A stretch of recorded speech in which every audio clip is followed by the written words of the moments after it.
So here it is, Hyundai 2010 CV axle. 2010 Hyundai Veracruz, probably the same for Sonata or Kia, Sorento, Santa Fe. Some of those other ones may be the same, I'm not sure.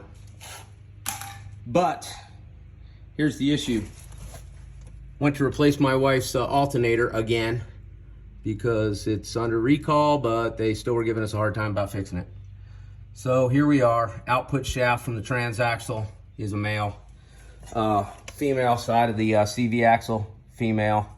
Thus, the reason why it's giving me a hard time.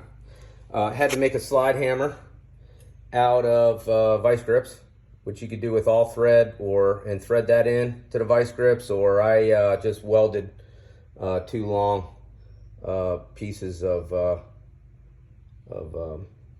bolts together and use this heavy clevis for a slide hammer.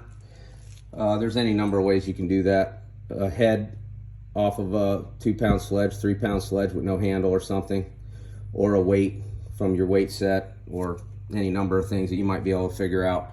But that's what I ended up having to do to get it off, because it just wouldn't come off with a pry bar. Jacked it up, jack stands, wheel chocks, you know, so it doesn't slide out from the jack. And there you have it. Slide hammer, had to rip the boot the rest of the way off from the CV axle to get a hold of this collar, and the slide hammer did the trick. You know, took about 10 tries of that vice grip coming off, and I was losing hope. The other thing is, every time I've done CV axles in the past, only a few times, I'm not an expert, but I did all this BS, taking the hub assembly off.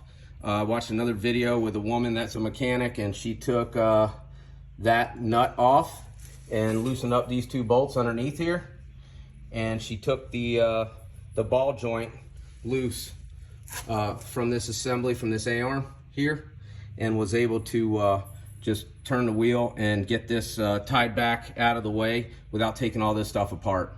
So this is probably going to give me the blues trying to put it back together. But it took her like 15 minutes to do this whole job.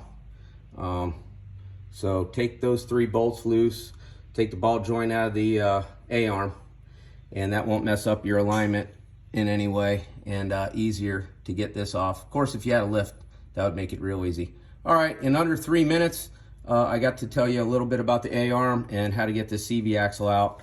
And these videos are dumb. But I'm pretty dumb, so I don't want anybody to have to make the same mistakes I made. Hope this helps. Good luck.